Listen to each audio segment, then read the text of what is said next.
What I want you to do is set up, and I want you to put the club across your shoulders. Perfect. Now turn to the top, okay?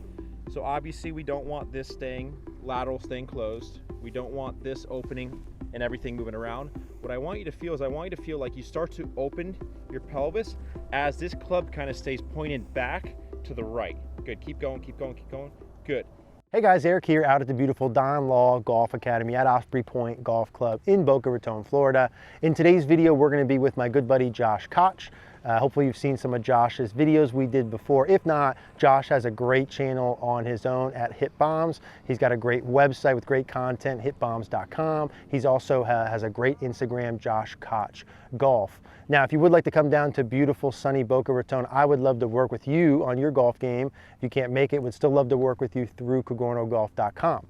That's where you can send me your golf swings. I build a specialized 4-week practice plan. You get access to all of our master classes, all of the videos on the site, and our awesome community of golfers like you and I. Would love to see you at CogornoGolf.com. We'll put links for everything I just mentioned in the description down below. Let's get started with the video. All right, guys, so I'm out here with Josh, and in today's video, we're gonna talk about how to create separation during the downswing and really what the tour pros do and what good swings do to get the impact position, the speed, the compression, everything we want. Now, before we do start, I know at the end we're going to be doing a Scotty Cameron putter giveaway. Limited edition. 2 limited edition putters. So one of you guys will win that. There's some details you have to do. We'll do the video at the end of this video, so make sure you stay tuned to the end so you'll learn how to enter the drawing for a new putter.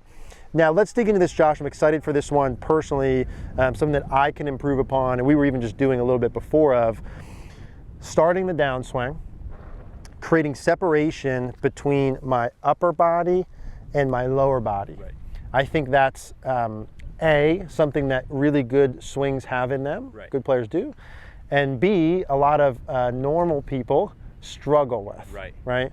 So let's talk golf swing specific, right? How do I create separation when I start my downswing? What would that pattern look like? Maybe what would you expect to see on kind of different ends of the spectrum and how that relates to the club delivery and those pieces? Got it, okay. Yeah. Well, let's, I think the easiest way to do this is go ahead and set up. Yep. And let's go to the top. Now, I'm gonna show kind of a few different variations. So if Eric was to slide his pelvis laterally and stay closed the longest, his hands would actually move the most vertical. So they'd move the most down almost in a straight line this way, okay? Now, if Eric goes to the top and everything rotates together, okay, you'll see that the pelvis moves around and the hand path is gonna move the most out. Now, obviously, we kind of want a healthy blend of both of those things, right? And a lot of times people refer it to kind of dropping the club in the slot. Ultimately, what we want is as you go to the top, okay, we want the pelvis to start to open as the shoulders stay closed ever so slightly. So get those pelvis around a little bit more. Good. What that does now is that gets the body rotating while keeping the arms somewhat in. So you can see that Eric's knees are pretty open, pelvis is open, but the hands haven't shifted out enough or too far. That's a sign that you've basically loaded your body in the right sequence. Now, how do we get there? How do we understand that? What I want you to do is set up, and I want you to put the club across your shoulders. Perfect. Now turn to the top, okay? So obviously we don't want this lateral staying closed. We don't want this opening and everything moving around. What I want you to feel is I want you to feel like you start to open your pelvis as this club kind of stays pointed back to the right. Good, keep going, keep going, keep going. Good. Now, ultimately, this happens from the sequencing of the backswing. So as we go to the top and we wind up, the backswing is starting to complete from the turn as the pelvis starts to open in the opposite direction, and that's what creates that stretch and creates that hand path from moving too far out too early.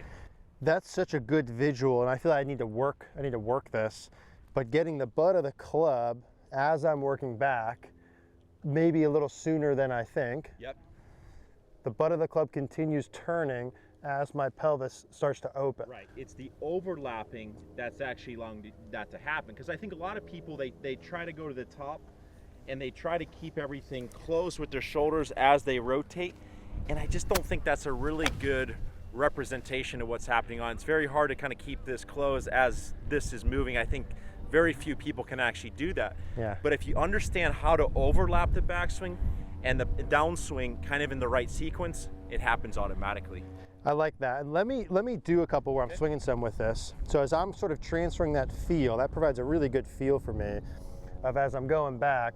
And as I'm feeling like I'm turning my left hip kind of backing around me, I also feel my left knee and my right knee and my right foot feeling like it wants to come up a little bit. Yep. As I'm starting down. Good. And I'm feeling that opening as my my chest and shoulders come down. And obviously, like you said, the point of that, to be able to get that club, the arms, hands in the slot on the way down, not overdoing out, Right. not overdoing down. Right. I also feel an incredible sense of stretch, coil, Yeah. like I have something to unleash down at the ball.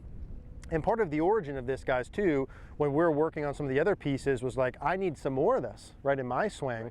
And as we're doing this off camera, it's like, hey, if we can get these pieces correct earlier, that really sets us up to do the rest of the stuff later on. Exactly. Yeah, because in my opinion, you know, and I say this lightly, but go ahead and put the club across your chest. Yep. If you go to the top and you basically get to P5, open your, get a little bit more open, this is all loaded. Yep. In my opinion, this is the end of the swing, right? Because you're loading all of this musculature, it's basically putting you in a position to act as like a slingshot, right? I feel like I'm ready to roll here. You are. We're basically locked and loaded, and from there, this is all loaded, and as we kind of push off the ground, boom, everything whips around, and the momentum of that slingshot being loaded. I didn't want to hurt you. That's all right, yeah.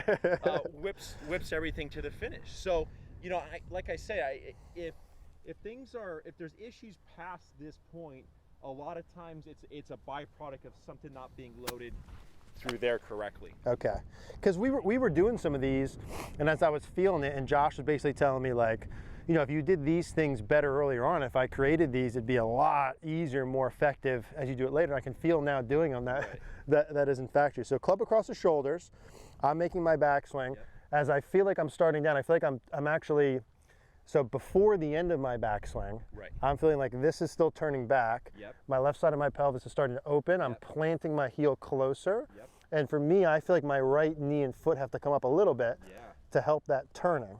Perfect. That's what that feels like to me. Now here, I feel some muscles engaged that I don't normally feel, and I feel like I can really, go after it. See how that just kind of happened there? It was a lot easier. I didn't have to think, Exactly, yeah. You shouldn't have to think about it. The whole purpose is, I mean, if you get your body to load things correctly, it wants to do the work for you. So now let's say I'm watching this, Josh. Let me have you stand there for 1 second. Let's see if I'm going to hit some. And someone's working on this. And again, I'm going to work on this and try and get the feels, get the picture correct. But eventually as I start hitting, as I'm starting to hit, I'm trying to recreate the same feels from the end of my back. So I'm increasing my shoulder turn as I'm opening up my pelvis. Yeah, it feels wildly different than normal in a good way for what I was just doing a couple minutes ago. So does that all sound correct? Yeah. As this continues to turn, this is starting to open here. Yes, some people, and I've heard it before, some people think of it as like they're starting their downswing just before the end of their backswing, and that cue will allow them to create that overlapping. So it's like, you know, start firing your pelvis at P3.5. Am I getting that correct? Like in terms of my feet here, my left heel's replanting closer, and my right heel feels like it's coming up some. Is that kind of? Yeah, that's correct. That's, in my opinion, that's a byproduct of the overlapping and it loading all of the musculature through your core. So here, I'm gonna feel like I keep turning. Perfect. Perfect. Okay. Boom. Yeah, it feels really good. Very nice. Yeah, and so when I recommend people start working on this, this is something that I would do a lot of, just kind of that club drill first, without even hitting balls, because I think when you start to understand the sequencing and how everything flows, your brain will sort of take over in the actual swing and put 2 and 2 together and recognize kind of the order it needs to move through. Yeah, got it. A lot of the little details we're talking about as we go will kind of take care of themselves. Okay. Exactly. Perfect. Okay. Yeah, and even that little stretch in transition.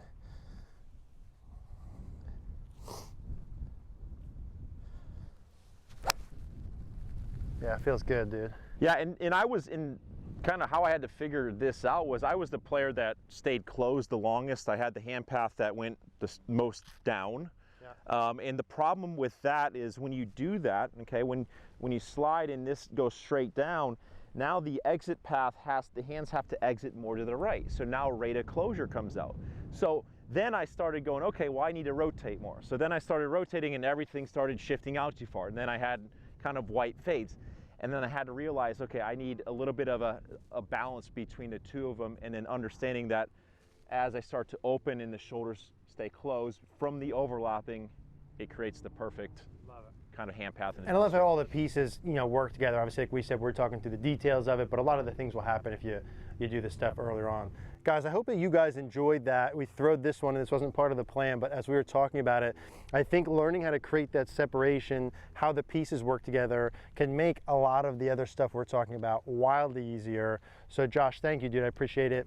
We are going to play the video for the putter giveaway. If you guys are interested in the Scotty Cameron putter, why wouldn't you be? That's going to play next. You guys have any questions, as always, leave a comment down below. All right, guys, so we announced this giveaway back in early December, and I'm super excited. We're getting closer to that number. I have 2 Scotty Cameron limited edition putters that I'm gonna be giving away one of them, okay? So the winner gets to choose which one they want. Here on the right, we have the Newport Trillium T22. You can see the Newport back, the Trillium bronze face, and then the 15-gram weights on the bottom. As noted, this was a limited edition putter that you can no longer get. They're going for about $1,000 on eBay. 34-inch shaft band, and then I believe this is the pistol grip, or one version of them, okay? Grip still in plastic, face still in plastic, brand new putter. This one is the Scotty Cameron Global Limited with the jet neck, and then what I believe is a BMW inspired paint fill, okay? This was released in 2018. Once again, a 34-inch shaft with a black shaft. And this is the Pistolini grip, so you can see there's a little bit more on the butt of that one. Also still in its plastic. So, you know, super excited to be giving one of these away once we reach 1,500 subscribers. And then the winner will be able to actually choose which one they want. So be sure to like, comment, share all my posts so we hit that number as quickly as possible. Hey guys, thanks for watching today's video. If you like the video, do us a favor, click that gray like button, that thumbs up button down below. Subscribe if you haven't, leave a comment down below. We'd love to talk to you about what you thought about today's video. The more action we get here, the better. The more YouTube likes that, sends our videos out so we can help more golfers. We'd really appreciate that. If you did like today's video, we'll put a similar YouTube style video card up here. You can click and watch that. If you'd like to check out CogornoGolf.com, you'll also see that logo. We'd love to see you there.